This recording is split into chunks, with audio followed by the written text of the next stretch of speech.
એક મોટા શહેરમાં હતી એક વિશ્વ પ્રસિદ્ધ રોબોટ બનાવતી કંપની.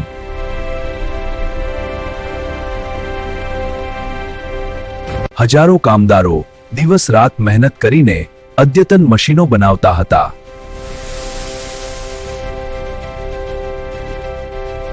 પણ એક દિવસ અચાનક મુખ્ય મશીન બંધ પડી ગઈ. આખી કંપનીમાં હાહાકાર મચી ગયો.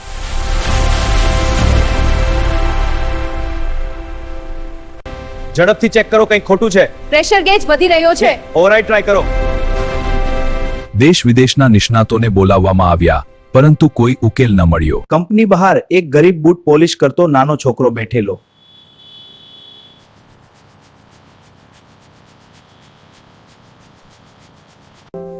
તે છોકરો રોજ કંપનીની અંદર થતી ગતિવિધિઓ ધ્યાનથી જોતો હતો.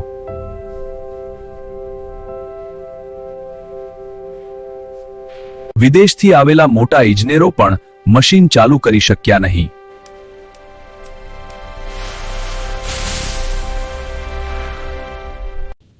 અંકલ, મને અંદર જવા દો.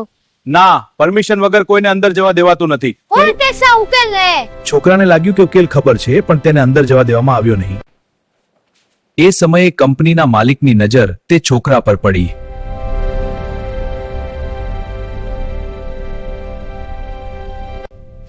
અંદર આવ બેટા. જી સાહેબ. હા, આગળ આવ. હું તને અંદર બોલાવ્યો છે. આભાર સાહેબ. મેં તારા પર વિશ્વાસ રાખ્યો છે. નાનો છોકરો નિર્ભયતાથી મશીન પાસે ગયો.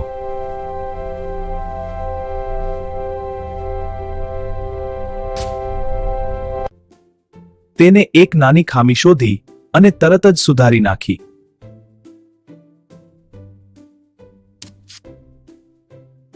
અચાનક મશીન ગર્જના સાથે ચાલુ થઈ ગઈ. આખી કંપની તાળીથી ગૂંજી ઉઠી.